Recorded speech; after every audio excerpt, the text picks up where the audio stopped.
Hey, uh, Magnus Chase got the Asgard. Sort of Summer, Book 1.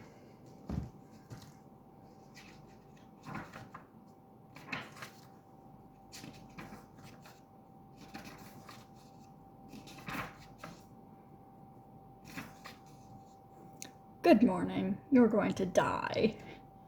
Yeah, I know. You guys are gonna read about how I died in agony. You're gonna be like, wow, that sounds cool, Magnus. Can I die in agony too? No, just no. Don't go jumping off any rooftops. Don't run into the highway or set yourself on fire. It doesn't work that way. You will not end up where I ended up. Besides, you wouldn't want to deal with my situation. Unless you've got some crazy desire to see undead warriors hacking one another to pieces, swords flying up giants' noses, and dark elves in snappy outfits, you shouldn't even think about finding the wolf-headed doors. My name is Magnus Chase. I'm 16 years old. This is the story of how my life went downhill after I got myself killed. My day started out normal enough. I was sleeping on the sidewalk under a bridge in the public garden when a guy kicked me awake and said, "They're after you." By the way, I've been homeless for the past 2 years. Some of you may think, "Oh, how sad." Others may think, "Haha, loser." But if you saw me on the street 99% of the time, you would just walk right past me like I'm invisible. You'd pray, "Don't let him ask me for money." You'd wonder if I'm older than I look, because surely a teenager wouldn't be wrapped in a stinky old sleeping bag, stuck outside in the middle of a Boston winter. Somebody should help that poor boy. Then you'd keep walking. Whatever, I don't need your sympathy. I'm used to being laughed at, and I'm definitely used to being ignored. Let's move on. The bum who woke me up was a guy called Blitz. As usual, he looked like he'd been running through a dirty hurricane. His wiry black hair was full of paper scraps and twigs. His face was the color of saddle leather and was flecked with ice. His beard curled in all directions. Snow caked the bottom of his trench coat where it dragged around his feet, Blitz being about 5'5" and his eyes so dilated that his irises were all pupil. His permanently alarmed expression made him look like he might start screaming any second. I blinked the gunk out of my eyes. My mouth tasted like a day-old hamburger. My sleeping bag was warm, and I really didn't want to get out of it. Who's after me? Not sure. Blitz rubbed his nose, which had been broken so many times that it zigzagged like a lightning bolt. They're handing out flyers with their name and picture. I cursed. Random police and park rangers I could deal with.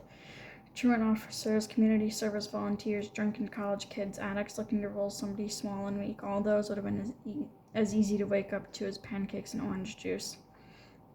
But when somebody knew my name and my face, that was bad. That meant they were targeting me specifically. Maybe the folks down at the shelter were mad at me for breaking their stereo. Those Christmas carols had been driving me crazy. Maybe a security camera caught that last bit of pickpocketing I did in the theater district. Hey, I needed money for pizza. Or maybe, unlikely as it seemed, the police were still looking for me, wanting to ask me questions about my mom's murder. I packed my stuff, which took about 3 seconds. The sleeping bag rolled up tight and fit in my backpack with my toothbrush and a change of socks and underwear. Except for the clothes on my back, that's all I owned. With the backpack over my shoulder and the hood of my jacket pulled low, I could blend in with the pedestrian traffic pretty well. Boston was full of college kids. Some of them were even more scraggly and younger looking than me. I turned to Blitz. "Where'd you see the people with the flyers?" "Beacon Street. They're coming this way. Middle-aged white guy and teenage girl, probably his daughter." I frowned. That makes no sense. "Who?" "I don't know, kid, but I gotta go." Blitz squinted at the sunrise, which was turning the skyscraper windows orange. For reasons I've never quite understood, Blitz hated the daylight. Maybe he was the world's shortest, stoutest, homeless vampire. "You should go see Hearth. He's hanging out in Copley Square."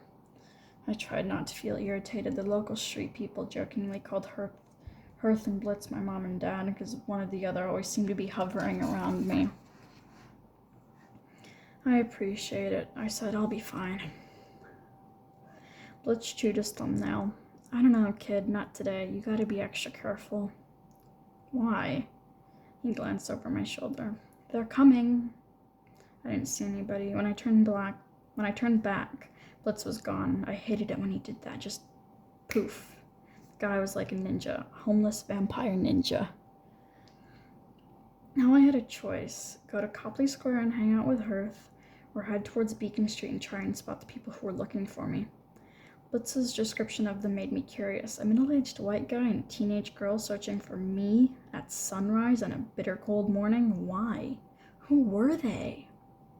I crept along the edge of the pond. Almost nobody took the lower trail under the bridge. I could hug the side of the hill and spot anyone approaching on the higher path without them seeing me. Snow coated the ground. The sky was eye-catchingly blue. The bare tree branches looked like they'd been dipped in glass.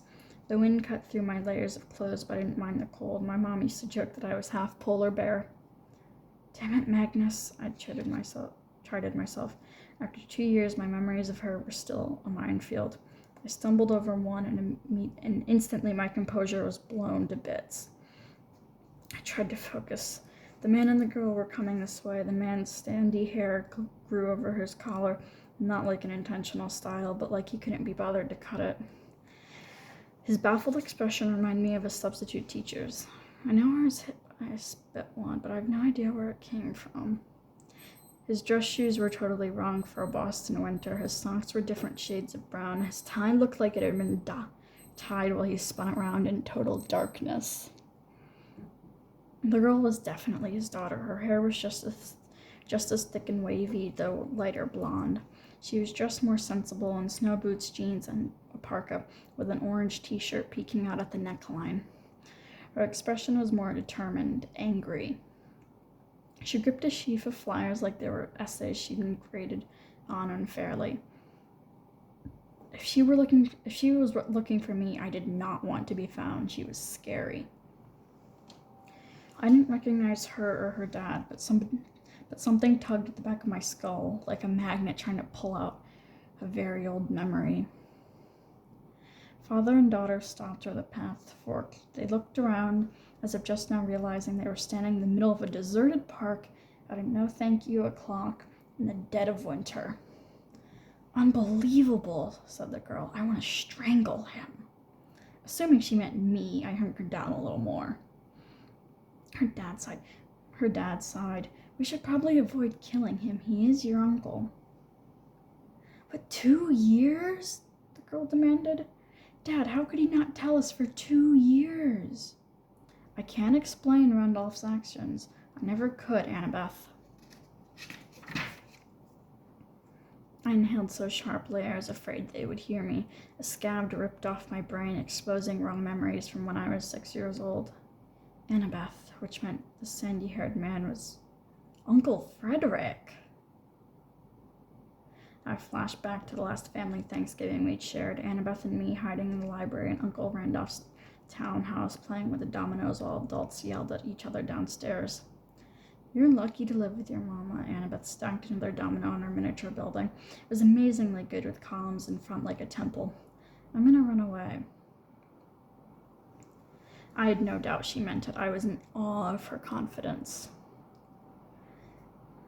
Then Uncle Frederick opened the doorway. His fists were clenched. His grim expression was at odds with the smiling reindeer on his sweater. Annabeth, we're leaving. Annabeth looked at me. Her gray eyes were a little too fierce for a first grader's. Be safe, Magnus. With a flick of her finger, she knocked over her domino temple. That was the last time I'd seen her. Afterward, my mom had been adamant, we're staying away from your uncles, especially Randolph. I won't give him what he wants, ever. She wouldn't explain what Randolph wanted or what she and Frederick and Randolph had argued about.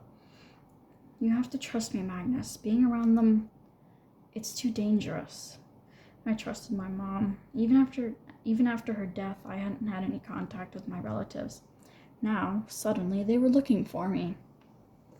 Randolph lived in town, but as far as I knew, Frederick and Annabeth still lived in Virginia.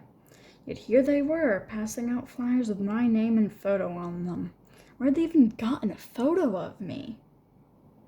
My head buzzed so badly I missed some of their conversation.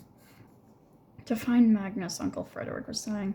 He checked his smartphone. Randolph is at the city shelter in South End. He says no luck. We should try the youth shelter across the park. How do we even know Magnus is alive? Annabeth asked miserably. Missing for 2 years? He could be frozen in a ditch somewhere.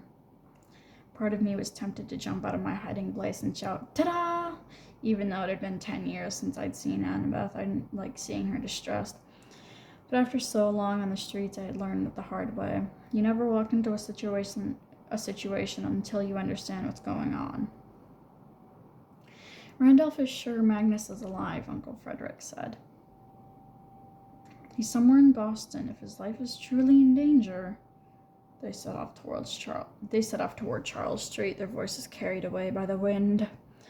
I was shivering now, but it wasn't from the cold. I wanted to run after Frederick, tackle him, and demand to hear what was going on. How did Randolph know I was still in town? Why were they looking for me? How is my life in danger now more than any other day? But I didn't follow them. I remember the last thing my mom ever told me. I'd been reluctant to use the fire escape, reluctant to leave her, but she gripped my arms and made me look at her. Magnus, run, hide. Don't trust anyone. I'll find you. Whatever you do, don't go to Randolph for help. Then, before I'd made it out the window, the door of our apartment had burst into splinters. 2 pairs of glowing blue eyes had emerged from the darkness. I shook off the memory and watched Uncle Frederick and Annabeth walk away, veering east toward the common. Uncle Randolph. For some reason, he'd contacted Frederick and Annabeth. He'd gotten them to Boston. All this time, Frederick and Annabeth hadn't known that my mom was dead and I was missing. It seemed impossible, but if it were true, why would Randolph tell them about it now? Without confronting him directly, I could think of only one way to get answers. His townhouse in Back Bay, an easy walk from here. According to Frederick, Randolph wasn't home. He was somewhere in the South End looking for me. Since nothing started a day better than a little breaking and entering, I decided to pay his place a visit. Okay, that's the end of chapter 1. I'm going to do chapter 2 in like 3 minutes, but different video. Bye!